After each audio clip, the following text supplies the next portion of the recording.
బాగుంది. బాగా మాట్లాడారు కదండి రఫీ గారు. ఈ ప్రభుత్వం అధికారంలోకి వచ్చిన తర్వాత ఏ విధంగా ఏదైతే మెడికల్ కాలేజీల విషయంలో ఆ రోజు ప్రభుత్వం దేశ చరిత్రలో ఎన్నడూ లేని విధంగా 17 medical college national medical council of India నుండి పర్మిషన్ తీసుకొచ్చి దాదాపుగా 5 పూర్తి చేసి సీట్లు కూడా అలాట్మెంట్ చేస్తే ఆ సీట్లను కూడా మాకు వద్దని చెప్పి రాసినటువంటి ప్రభుత్వం కూటమి ప్రభుత్వం.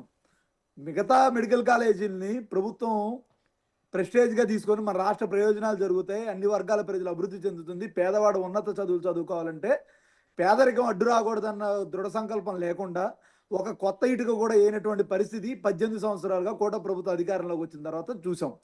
చేయకపోగా దాన్ని మరలా పీపీపీ విధానంలో ఏ విధంగా ప్రైవేటు పరం చేయాలన్న ఆలోచనలో ఉన్నారో గడిచినటువంటి 18 నెలలుగా చూస్తున్నాం. ఇది పీపీపీ విధానం అంటే మేము భావించేది ఏంటంటే ప్రైవేటైజేషన్ ఆఫ్ పబ్లిక్ ప్రాపర్టీస్. ఈరోజు కూటమి ప్రభుత్వం అధికారంలోకి వచ్చింది ప్రభుత్వ ఆస్తుల్ని ప్రైవేటు పరం చేయడానికి, దారాదత్తం చేయడానికి, డబ్బులు దండుకోవడానికి చేసేటువంటి కార్యక్రమం తప్ప ఇంకోటి కాదు. ఆ రోజు నేదురుమర్తి జనార్దన్ రెడ్డి గారు ముఖ్యమంత్రిగా ఉన్నప్పుడు ఉమ్మడి రాష్ట్రంలో హలో హలో అంజిరెడ్డి గారు చెప్పండి.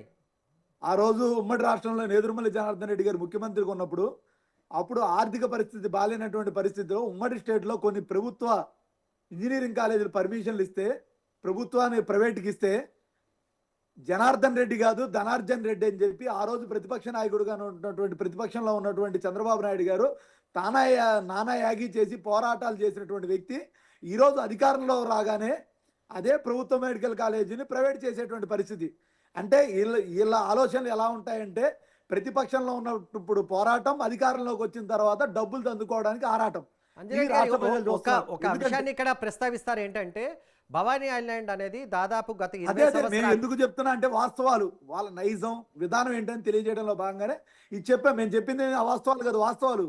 చరిత్రను చదువుకుంటే మీకు చెప్పేటువంటి పరిస్థితి అదే అండి. అంటే అక్కడ ఇంకొక సబ్జెక్ట్ ఏమొస్తుందంటే ఒక్క నిమిషం అండి అంజిరెడ్డి గారు, ఒక్క నిమిషం. అదే సమయంలో విజయవాడకు సంబంధించి భవానీ ఐలాండ్ అంశంపైన ఇప్పుడు మనం మాట్లాడుతున్నాం కనుక అక్కడ ఆ ప్రాంతానికి సంబంధించి గత 20 ఏళ్ళుగా ప్రభుత్వాలు ఏదైనా కానీ అక్కడ డెవలప్మెంట్ జరగట్లేదు, అది ఖాళీగా ఉంటుంది, ప్రభుత్వాలు చేపట్టలేకపోతున్నాయి కనుకనే ఒక ప్రైవేట్ సంస్థకు అప్పగించడం ద్వారా డెవలప్ అవుతుంది, టూరిజం పెరుగుతుంది, పర్యాటకులు ఎక్కువగా వస్తారు, లోకల్గా కొంత బిజినెస్ పెరుగుతుందనే ఉద్దేశంతోనే తాము దీన్ని కొంత ప్రైవేట్ పరం చేస్తున్నట్టుగా టీడీపీ నాయకులు అంటున్నారు. వాళ్ళ ముడుపుల కోసం ప్రైవేటైజేషన్ ఆఫ్ పబ్లిక్ ప్రాపర్టీ. ఈ ప్రభుత్వ ఆస్తి ప్రజల ఆస్తి. మీరు ఇలా చేసుకుంటా పోతే మొన్నటిదా మెడికల్ కాలేజ్ ప్రైవేటీకరణ అన్నారు, ఇప్పుడేమో భవానీ ఐలాండ్ అంటున్నారు. ఈ శుభ్రంగా మీరు కూటమి ప్రభుత్వం ప్రైవేటైజేషన్ అదానికో అంబానీకో రిలయన్స్ అంబానీకో మీరు వాళ్ళలో భాగస్వామ్యంగా మారి ఆయనకు 2 ఉప ముఖ్యమంత్రుల నుంచి ప్రభుత్వంలో భాగస్వామ్యం చేసుకోవచ్చు కదా. ఈరోజు ఎందుకు మీరు ఎలక్షన్కి వెళ్ళేటప్పుడు ఏం చెప్తారు, నేను సుదీర్ఘ అనుభవం కలిగినటువంటి నాయకుడిని, కేంద్ర రాష్ట్రాల్లో చక్రాలు తిప్పాను, ప్రధానమంత్రి నిర్దేశించినటువంటి వ్యక్తిని, రాష్ట్ర ఆర్థిక పరిస్థితి నాకు తెలుసు, ఇచ్చినటువంటి హామీలను అమలు చేయడం నాకు పూర్తిగా తెలుసు అని చెప్పినటువంటి మీరు అధికారంలోకి వచ్చిన తర్వాత అసెంబ్లీ సాక్షిగా పథకాలు చూస్తే భయం వేస్తుంది, పథకాలు ఏ విధంగా అమలు చేయాలో అర్థం కావట్లేదు, నాకు అమలు చేయాలన్న రాష్ట్ర పరిస్థితి బాగాలేదు, జగన్మోహన్ రెడ్డి గారు అలా చేసి వెళ్ళారు, ఇలా చేసి తమ చేతగానితనాన్ని కేంద్ర రాష్ట్ర ప్రభుత్వంలో అధికారంలో ఉంది ఎవరు? కేంద్రంలో ఉన్నటువంటి అధికారంలో ఉన్నటువంటి కేంద్ర ప్రభుత్వం, బీజేపీ ప్రభుత్వం మీ అధికారంలో ఉన్నటువంటి కూటమి ప్రభుత్వం కాదా? మీ అధికారంలో భాగం కాదా?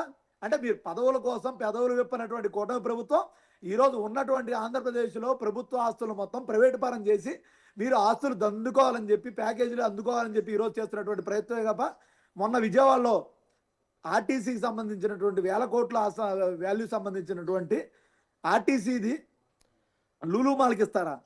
లూలు మాల్ ఏమన్నా ఇంటర్నేషనల్ సంస్థ?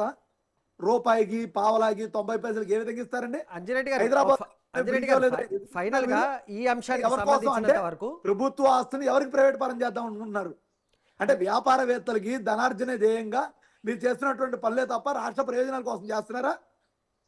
అంజిరెడ్డి గారు, ఫైనల్గా దీనికి సంబంధించి భవానీ ఐలాండ్కి సంబంధించిన అంశానికి సంబంధించి మీ కోర్స్ ఆఫ్ యాక్షన్ ఎట్లుంటుంది? లెఫ్ట్ పార్టీలతో కలిసి పనిచేస్తారా, లేకపోతే ఏదైనా కార్యాచరణతో ముందుకెళ్ళి ఈ ప్రైవేటీకరణ అనుకోండి ఏదైనా అనుకోండి దాన్ని అడ్డుకునే ప్రయత్నం ఏదైనా చేస్తారా?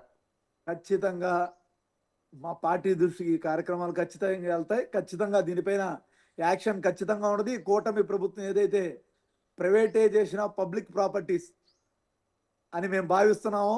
వాళ్ళ ఆలోచనలు మార్పు రావాలి. ఖచ్చితంగా దీన్ని అడ్డుకుంటాం. ఈ నిస్సిగ్గుగా రఫీ గారు కూడా చెప్తున్నారు.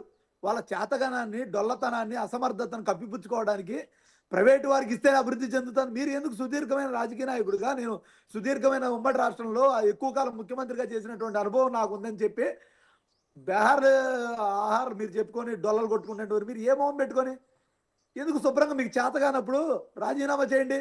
ప్రైవేట్ పరంగా ఎవరినో ఒకరు ఎక్కించండి. ఆదానినో అంబానీనో మీరు ఎక్కించండి. మీరు మీ చేతగానితనాన్ని, అసమర్థాన్ని కప్పిపుచ్చుకోవడానికి ఈ విధంగా మాట్లాడే సిగ్గు లేదా?